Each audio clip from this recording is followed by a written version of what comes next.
A new Star Wars movie has dropped, and that means it's time to re-rank each of the 8 live-action Star Wars films. Rogue One will be particularly interesting as it's a prequel and it's a non-saga film. Also, this video will be filled with spoilers, so consider yourself warned, even for Rogue One. Please join in the comment section. Leave your list of how you rank the Star Wars movies. I think it'll be particularly interesting as Rogue One is already kind of divisive and putting people in different camps. So, with that said, let's get started. Number 8, Episode 2, Attack of the Clones. I know a lot of people put Phantom Menace at the back, but I think Attack of the Clones is a significantly worse film for some pretty straightforward and simple reasons. First off, the story is kind of a mess. There's no clear exact story of what's going on, no beginning, middle, and end. It's just a series of events, one after the other, and people with different storylines. So you've got a plot about an assassination, you've got a love story, you've got an investigation, and then we end up on a planet where they're manufacturing clones. We got to go on another planet where they're working in a factory,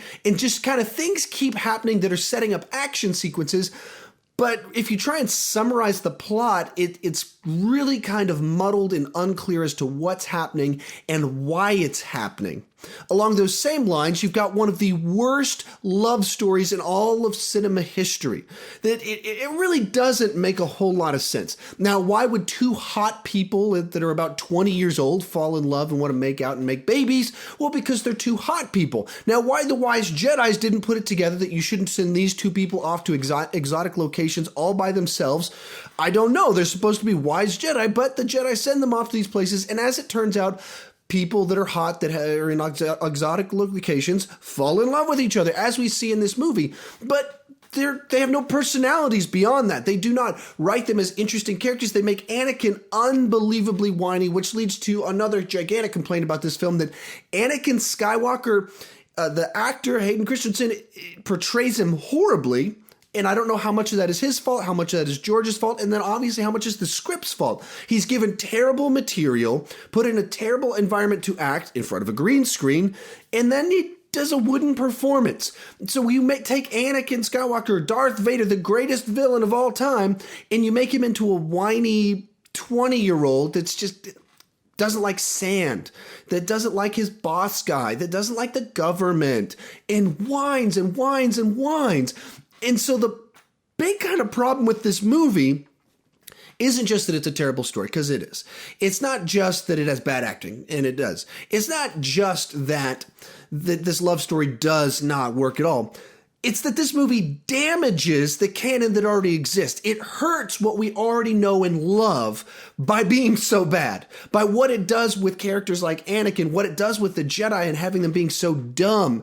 And when you have a movie where the Jedi discover clones and they're like, where'd these come from? Let's use them. There's some bad happening. Let's send in the clones. That's so dumb and poorly thought out. And it's the Jedis that do it, that you have to go like, I don't like the Jedi very much. They're not all that wise. They're not just dumb. They're brash. They're reckless. All those things that Yoda was like throwing at Luke Skywalker, who actually saves the universe, that's what they are, except they did it with the clone army that clearly someone was manipulating things to create it to screw with them, and then they used it. And, well, obviously, spoiler alert, they're all going to die because of it. But so this movie just does not work. And then also, there's nothing here to actually like. There's not like an awesome lightsaber battle. There's like 2 seconds in the Count Dooku fight where Anakin has 2 lightsabers. I love that shot. That's it, though. Like the intro chase stuff, not good. Just 2 CGI, looks like a video game. There's kind of the Jango Fett with Obi-Wan is okay, but not really memorable. And there's just all sorts of action in it that's passable, but not actually interesting and good. And it's surrounded by a terrible plot with terrible acting, with terrible characters. Next up at number 7, we have got Episode 1, The Phantom Menace. Now, certainly you can point to the obvious flaws in this film, with Jar Jar being clearly a character designed for the lowest common denominator, the Gungans as a whole being just totally ill-conceived and slapstick humor added into a movie that did not need that, into a franchise that was hurt by that. You can talk about how it's boring when they get into the Senate and the politics in all of that. But at the end of the day, the basic story structure, the basic idea of the film here works pretty well. Really, if you just could found a way to combine Obi-Wan and Qui-Gon into one character, you make Anakin 18 years old, the appropriate age to be hitting on Padme, and then you remove the Gungans from it, and you've got a really good Star Wars movie. That's overly simplified, but you could just look at the movie that is there and see a much better film with some basic changes. Even if you've read the books, the making of books on Star Wars, there was even versions of the script where that was the case. But unfortunately, the direction they went with it, he overcrowded it by putting Qui-Gon in there.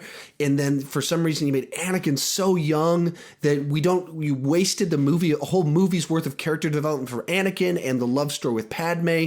And so that set up Attack of the Clones to be terrible.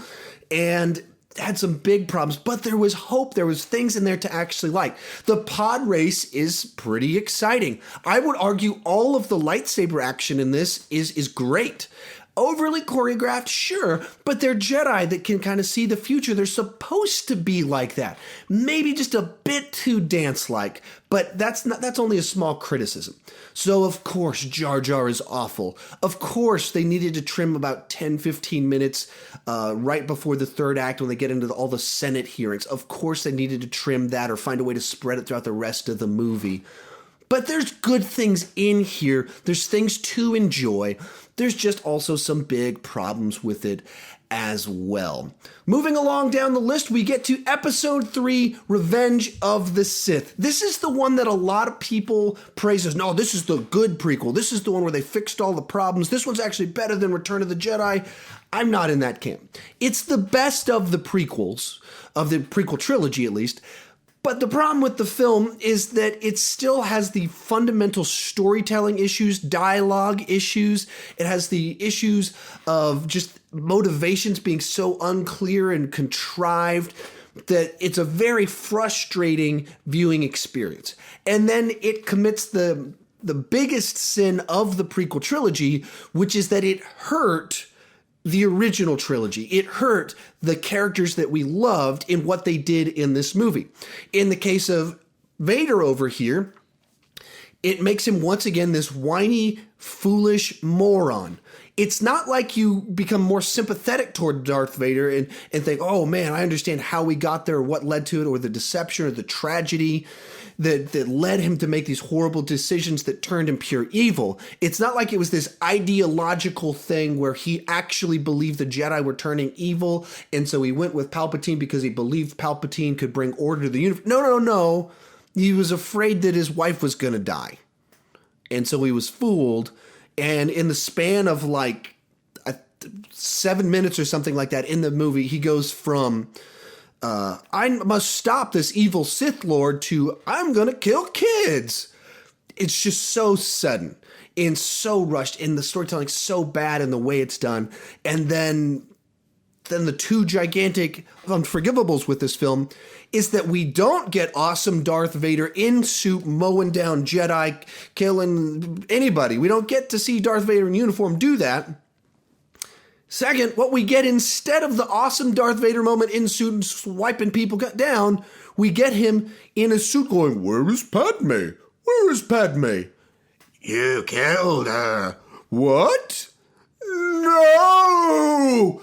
Which feels like something out of a Saturday Night Live sketch. It actually feels like something that would be parody of the prequels, not something that would actually be in there. Unbelievably bad. I think that scene is worse than Jar Jar. It's worse than the Gungans. It's worse than lines like, "I don't like sand." I hate all of them. It's worse than all of that because you're taking someone that we love that was great in the way that they were great and making it horrible. With all that said, there's a reason this is the best of the prequel trilogy, and that's because there's a lot in here that's awesome. Once again, the action is handled very well. For all of George Lucas's problems and directing faults, he has a good eye for filming action in a way that you can see what's happening. It's not cut fu, it's not chopped all around. You can see every cool move that they're doing. The final battle with Obi-Wan and Anakin, very cool sequence. It goes on too long, and it was like, what if he was on lava planets? What if they're on this? And they throw too much in there. But when it's just pure two Jedis going at it, trying to wipe each other out at the top of their game, it's great. Once again, you could argue it's overly choreographed, and you're into dance-like, and you're not wrong. But there is a plot reason it would be like that. There is a plot reason they can do that. And what are you talking about? It looks awesome. It is a really cool sequence. And likewise, the part where Yoda, his heart is breaking as Order 66 goes through and Jedi are dying, and you've got this incredible John Williams music going. It works. It's a very emotional, powerful scene. It really does have some emotional weight to it. So yeah, this is still one of the prequel trilogy. I would still say I don't think I would even recommend it. I'd probably have it below a 6 if I were to actually rate the movie because of the gigantic storytelling issues. The character motivation of why Anakin turns, I think, is terrible. I think the fundamental story of the prequel trilogies was Anakin's fall to darkness. And that's like the most botched thing about these movies. It's just a terrible motivation where they did not give Anakin an ideological reason where you'd be like, Darth Vader turned evil because of this. Like, did you understand it? You just go, oh no, he's just as whiny. He's just this whiny kid that turned into a whiny teenager, that turned into a whiny Jedi, that then we finally see him as a whiny robot man in a dark suit, which I never wanted to see in my entire life. Now, I don't want to spoil my list for you too much, but the way this thing's going to work out is that the bottom 3 are the prequel trilogy, the top 3 are the original trilogy, and the middle 2 are our 2 latest films. And these are the 2 that I'm struggling the most with how to rank them, because I feel like each of them had very different strengths and weaknesses. Each of them made a different set of mistakes, and with the story they chose to tell had a different set of consequences that came along with it. So what I'm going to do is I'm going to just talk back and forth between The Force Awakens and Rogue One, and then I'll give you my ranking of these 2 once I've done that. But I'm going to compare and contrast each of these a little bit because I have a lot of thoughts on each of them. When it comes to The Force Awakens, they were trying to revitalize a franchise that kind of was in a bad place after the prequel trilogy with the perception of people, and it's been almost 40 years since the original film, so they're really trying to kickstart this thing for a new generation with Disney behind it and starting a long-running franchise that will make them lots of money and bring great joy to people like this guy right here. And so with that, they decided to tell a story that was kind of a soft reboot of A New Hope, very much following beat by beat that original film. And they brought in a bunch of the characters we wanted to see. They generated some great new characters, and they told a story that was very familiar with a modern editing, sensibilities, pacing, special effects. And it was a very fun film, but a lot of people left it being like, why another Death Star? Why is this so similar to A New Hope? Oh, a robot that has the information that meets a new person on a desert planet. Those are all very valid criticisms, and they were intentional decisions on the part of the studio. Take it or leave it, that's what they chose to do very intentionally. And if you don't like it for that reasons, that's perfectly valid. They made a choice that alienated you. For me, it didn't alienate me, but it wasn't as exciting as it could have been. With Rogue One, they chose to tell a story that's in a time frame that I feel like they've kind of gone back to over and over and over again. We're talking about a Death Star once again. We're talking about the time period where the TV show Rebels is at. We're in that window of time between the end of Attack of the Clones and the original trilogy once again, where the Clone Wars series falls, where Rebels falls, as I just mentioned, and where Revenge of the Sith falls. So we're kind of in the same time frame talking about Death Stars once again. So it's very familiar, but it's telling a different type of story. It's not the hero's journey. It's not about someone with the Force using the Force. It's a standalone story. So it's very different while also kind of being familiar in a different sense. But where this movie made different but similar problems to The Force Awakens is they chose to tell a story that would have big consequences. In The Force Awakens, they chose to tell a story that was a soft remake of A New Hope. Here, they chose to tell a story where they would have to include characters from the original films. So what did they do? They recast some of them. They had CGI people, and they actually just interspliced footage from A New Hope into this movie. Naturally, some people are going to see that, and it's going to be very off-putting, and they're going to be like, too far, I don't buy this CGI characters, it doesn't work for me, and other people can just buy it.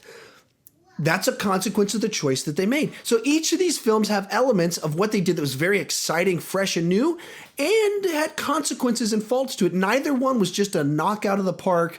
They took a risk, they told a fresh story, and it paid off in spades. So let's kind of run down each of these and kind of where I think they fall. When it comes to the characters, I think The Force Awakens has better characters. They created characters that were meant to last a franchise, that you want to spend a lot of time around, that are exciting, that you understand where they're coming from, at least enough, or there's a mystery to what you don't know, not just inconsistency. With Rogue One, the characters are serviceable to the story that they're telling, but I only want to spend one movie with them. They're not all that interesting. We don't know all that much about them. When it comes to characterization, once again, I got to go with The Force Awakens. These characters are well thought out. You understand their motives at each moment and why they're doing what they're doing, what's driving their character arcs and their storytelling, their reservations. Or when you don't know why they're doing something, that's an intentional mystery in the story. When it comes to Rogue One, however, the characters have really inconsistent, especially like Jyn Erso. She's born as a child running from the Empire. She's raised by a extremist who's anti-Empire for the rebellion, so far in the extreme that he's kicked out of the rebellion or leaves the rebellion, grows up to be someone that's kind of like, Empire good, bad, I can take it either way. And then she does something just for personal reasons, and then 2 scenes later, she's giving speeches to the rebellion about how they need to man up and go to war. Like, what? Why are we jumping around so much? I suspect that's due to reshoots, but the characterizations aren't that strong. When it comes to the action in the movies, I'm giving it to Rogue One. Other than the escape from Jakku, Rogue One across the board has bigger sequences, better sequences that tie into the story better, that you care about what's happening, and just cool shots. Like that space battle at the end, you saw it and you went, yeah, that's what I want to see now. I don't want to just see like noise and space. I want to see them be clever in what they're doing and like things being done that they couldn't have done before. And that's what you saw here, and really enjoyed the ground battles, the Donnie Yen action sequences on the ground, the kind of cityscape stuff that's kind of, I don't know, Call of Duty-esque on the Jedi planet. And then, like I said, the space battle's just great. Force Awakens, other than the escape from Jakku, I was pretty underwhelmed by all of the action. And then like the spaceship monsters loose sequence was just pretty bad, actually. Now, when it comes to story, not storytelling, but just story, I'm going to give it to Rogue One. It told a new type of story for Star Wars that really, I thought, filled in some gaps, some space to where we understood A New Hope in fresh, new ways, doing prequel well, whereas The Force Awakens, I felt, we're telling a story we've told before, and the hunt for Luke Skywalker isn't compelling. It doesn't have the urgency of there's a Death Star going to blow up a planet. And so the actual story of The Force Awakens, I thought, was weaker than Rogue One. When it comes to storytelling, I'm going to give it to The Force Awakens. I thought they had a weaker story, but it was told better, clearer, more focused, whereas Rogue One had a more clear focused story, a fresher story, but it felt disjointed, I suspect, largely because of reshoots. When it comes to story ambition, how cool of a story, interesting of a story, I gotta give it to The Force Awakens. They were telling a more grandiose story, whereas Rogue One is very focused on one mission, kind of this war story. I'm glad that's why this was a better story, because it was an interesting new take. It didn't have necessarily big ambition to the type of story they were telling. It was just, guys, go in and get the information. Simple enough, straightforward story where Force Awakens, much more ambition to it. Fun factor, gotta give it to The Force Awakens. That one was just a joyride. J.J. Abrams knows how to just make a movie ride like a roller coaster, throw in the jokes in that like break the tension at the right times, not at the wrong times, and just there's little moments that are so much fun. There's a little bit of that in Rogue One, but not the way that it was in The Force Awakens. Cringe moments. Which one has the most cringe moments? Gonna ding it a little bit. I'm gonna call it a draw. They've both got their set of cringe moments where you're just watching and you go, ooh, I'm not so sure about that. Some of the stuff with Kylo Ren, I wasn't so crazy about. The rolling monster on the spaceship, not good. And so they had some issues with it. And so did Rogue One with CGI characters where you just see it and you go, oh, I know what you're going for. He fits in the story, but man, I just don't know how I feel about this. Moving on, a sense of satisfaction at the end. Like, okay, yeah, that told that beginning, middle, and end. I'm so satisfied where you ended that. Got to give it to Rogue One.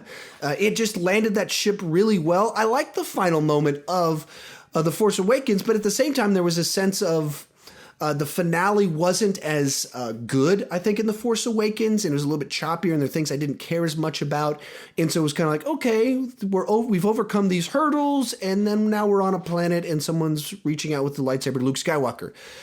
Cool moment. We found him. We finally got to see him, but not super satisfying, whereas Rogue One, the first 2/3 are pretty choppy, and then that final third is just a pretty great action sequences that just keeps on going. And then you're like, oh, I guess the movie's about to end. And then you get that final 2 minutes of that movie. And I mean, when I think about just like final 2 minutes of a movie with just ends on a high note, Rogue One might take the cake of just like, yes, oh, they did it. And then you're like, the credits are going, yeah! It just landing that ship perfectly totally goes to Rogue One. When it comes to sense of awe and wonder, gotta go with The Force Awakens. And inherently, a story like The Force Awakens, much like the ambition of the story, is going to be in a Force Awakens direction rather than Rogue One, which is a war story. But like I said, this one had the satisfactory ending. This had the awe. Final answer. I've said all of that, talked for a little bit too long about this. Which one do I think I'm going to want to rewatch more as time continues on? That'll be because there's a lot of back and forth here. Both have goods and bads. I got to say, I'm going to want to watch The Force Awakens more. Pretty sure. So, with that said, that means number 5 on our list is going to be Rogue One. Number 4 on our list is going to be The Force Awakens, which moves us into our final third. We are getting to 3 of my favorite movies of all time. I'm such a big fan. I have all of these really expensive coffee books. I've read all of them on the making of the original trilogy. They're wonderful, interesting books if you're into that kind of thing. Love these movies. Naturally, that's why I've got all of this stuff here. That's why I'm making a video like this, and they're one of the reasons I love movies. So what order do I rank 3 of my favorite movies? Coming in at number 3 is going to be Return of the Jedi. This is a great finale to this trilogy. I believe the space battles at the end of this movie are the best space battles of any movie of all time. I think they're just phenomenal the way they're staged. Perfect example of how models can actually be better than CGI, and there's just like a certain realness to them.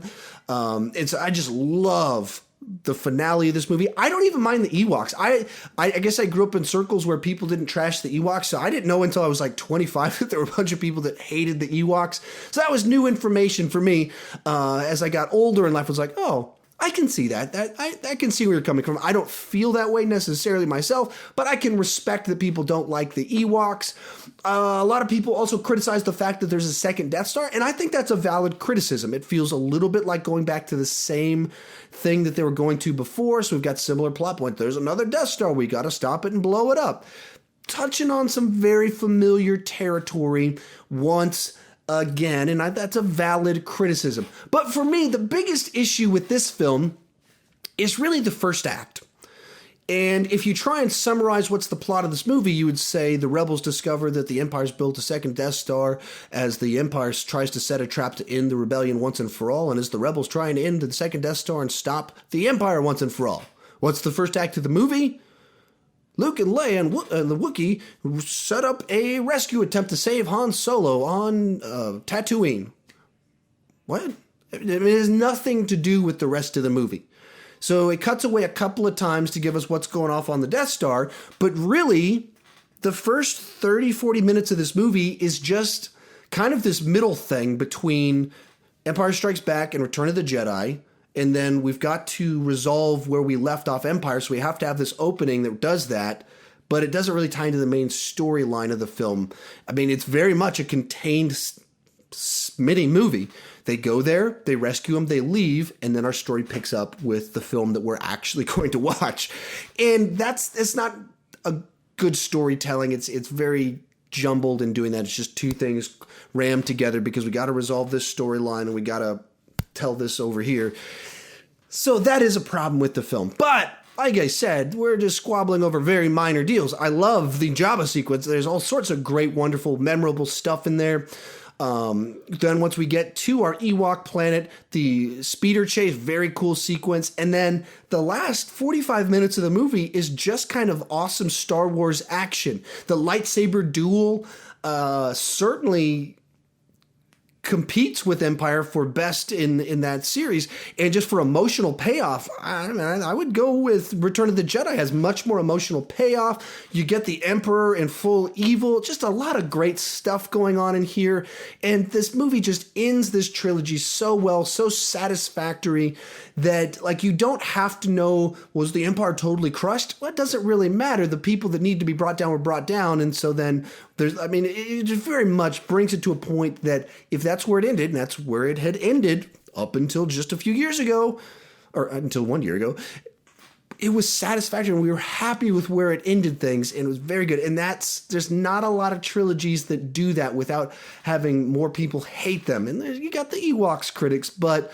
most people are pretty happy with this movie, or at least they knock it for the Ewoks, but accept the satisfactory conclusion to where things took things.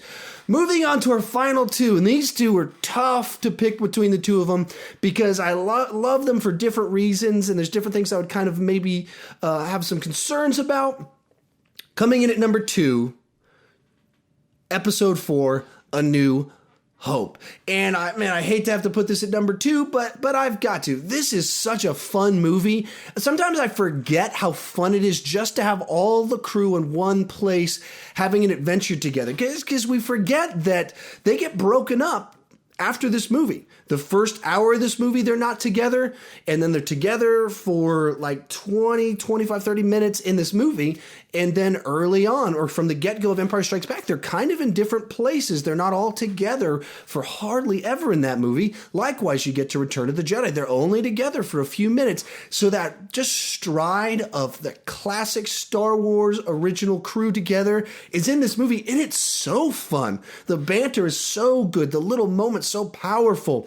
And just these great characters just popping through so quickly, so memorable that it's just a very great movie. And especially when you think about it in the context of when it came out 39 years ago, or 39 and a half years ago, that a movie that was this fast-paced and this fun and funny came out, and you just look at kind of the way movies were done before it came out. They were not like this. They didn't have this timeless modern blockbuster feel to it the way that Star Wars does, and established this wonderful world, this wonderful universe. It's number 2, so there's some issues with this movie. The main one is the first 30 minutes or so are pretty slow. And we're following along with our droids that inherently are not going to be the most charismatic characters to be the characters that we're following. And so it's a little bit slow. There's an awful lot of like watching through the desert for a little bit too long before we get to Luke and things really get into motion. And then when we get to Obi-Wan and they really get into motion, then we get to Han, and really this movie just kind of explodes into action, fun, and excitement. So that's a knock on the movie, and this is, of all the movies in the series, the one that suffers, obviously, from budget issues the most. They were inventing new technology, new special effects with the lowest budget, so you gotta praise them for all of that. And as much as people are like the special editions are unnecessary and they did things to ruin it, which is kind of true, this movie actually needed some of that. And if they had reined it in and only fixed things that need to be fixed, people would probably be like, that special edition, that was a good idea. But they didn't. They went too far, and they added in CGI Jabba and other things that and they added slapstick humor into the Driving to Mos Eisley that really messed some stuff up. But this is a great movie. So fun. Such wonderful characters that, I mean, just so timeless that here we are 40 years later and we're going, I want that Obi-Wan spin-off movie finally. 40 years later, we still love these characters. 40 years later, the big complaint about The Force Awakens is that we didn't get enough Luke and we didn't get a final scene between Luke and Han because what was set up in this movie, the relationships, these characters together, and, we didn't get more of that. That's how good and powerful A New Hope really was. But that brings us to number one on my list. It's a number one on a lot of people's list, and that's for good reason. And that's Episode 5, The Empire Strikes Back. This movie has so many wonderful elements in it. It has the tightest, quippiest script where it's just the dialogue is so good, it's so smart, it just ties together so well in a way that doesn't get dated. It's a little bit of the stuff in A New Hope. You can tell it's George Lucas and dialogue isn't his strength, whereas in this movie, it's so well crafted. All these little moments, and whether it's a romantic moment that's broken up by C-3PO, whether it's those incredible quote-worthy moments where Han Solo says, I know, that they crafted because Harrison Ford was so invested in the character that he just was like, no, that's not what he would say. Let's work on this. And then it's recorded in these books I just showed you, the making of books, the actual dialogue between them as they're coming up with those lines. And just such a wonderfully crafted magic piece of cinematic history. The special effects are just elevated to the next level where they could just build off of what was there before. The music in this movie, I believe, is the best of any of the Star Wars movies with the Yoda themes and everything. Speaking of Yoda, Yoda's in this, a character that shouldn't work.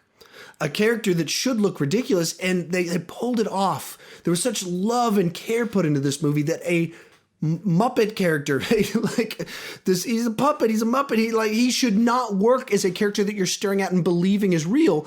And it's so good. The performance is so powerful from Frank Oz that it actually works. It's again an example of special effects used at their peak, but with restraint. And so they don't try and do things with Yoda that would make him look ridiculous. It wears off so well. I love the coming of age story as you watch the transition from A New Hope Luke that's whiny and I want to get power converters. I want to leave. I don't want to stay. And then you got Return of the Jedi where he's this stoic Jedi that talks serious all the time. And this movie, you see the transition as he grows, as he's foolish, as he's brash, as he's training, as he's growing with all these Yoda-isms being thrown his way as we learn about this world and just wonderful world building where this could have been where the whole thing kind of sank right here, where they tried to start talking about the Force and they go stupid with it. Like in The Phantom Menace when they go midichlorians with it. But they don't do that. They keep it so vague, but enough information that you get it, that you're fascinated by it, that you want to know more about it. But at the same time, you don't need to know more about it. Leading up to this climactic battle that by modern standards is just kind of pretty tame. Okay, there's a few people running through some corridors, shooting some blasters, and two guys having a duel where they pause to talk to each other a good bit. By modern standards, this shouldn't be all that good. It shouldn't be all that impressive. But that's why this movie is so brilliant, is that it's not based off spectacle that makes it thrilling and exciting and urgent. It's because the characters matter. So three people running through a hallway with blasters and stormtroopers is incredibly thrilling and it's exciting if you're terrified that they're going to fly off with Han Solo and we've got to get to him in time. It's thrilling as we watch this young whiny kid take on the toughest guy in the whole universe and Darth Vader, and he has some moments where he's actually doing pretty well. He's actually kind of getting up there, but then he's just getting destroyed, and you can see Vader toying with him, and then incredible character moments and reveals that are just heartbreaking. All of this matters and has character to it and urgency to it. All because throughout this whole movie and the previous movie, they made us care about these characters. So we don't need to have, 10 X-Wings flying and battle TIE fighters. And as it's exploding, Luke Skywalker jumps off the building and catches hold. I mean, we don't have to see all of that. Him just dangling there is just as exciting, except more exciting because it's a deeper character moment. All of this works because this movie cares about characters and crafted a beautiful, wonderful script. It is the best Star Wars movie. Has great action, great script and dialogue, memorable. And just this is where Star Wars came together. It's not just a thrilling one single-off story, but a world of exciting characters, of possibilities with this thing called the Force, and these evil guys that use it and these good guys that use it, and how we can be torn between both sides of it, and fallen, broken characters that we see our hero screw up royally and mess up and has consequences, and then the movie ends and everything's not a happy ending. It's not resolved, but it's a totally satisfactory ending to the story that they were telling. And then once again, we do get that wonderful conclusion in Return of the Jedi. So that is my ranking of the Star Wars movies. How about you? What's your list? How do you rank the Star Wars movies? I'm particularly interested where people are going to start ranking Rogue One in the scheme of things. Tell me in the comment section, especially, like I said, tell me how you feel about Rogue One compared to the other movies as a prequel, as a standalone film, as part of this new set of Star Wars Disney movies. Let's have a lively discussion about these Star Wars movies, because I don't want to just talk about Star Wars. I want to talk about Star Wars with you. Let's do it here in the comments section. If you're new to my channel, you've never clicked that subscribe button, please consider clicking that subscribe button. I love to talk Star Wars, TV, movies. I talk about all kinds of stuff, put out lots of videos, trailer reactions, and I want to talk with you about movies. Please join us here. As always, thank you for watching.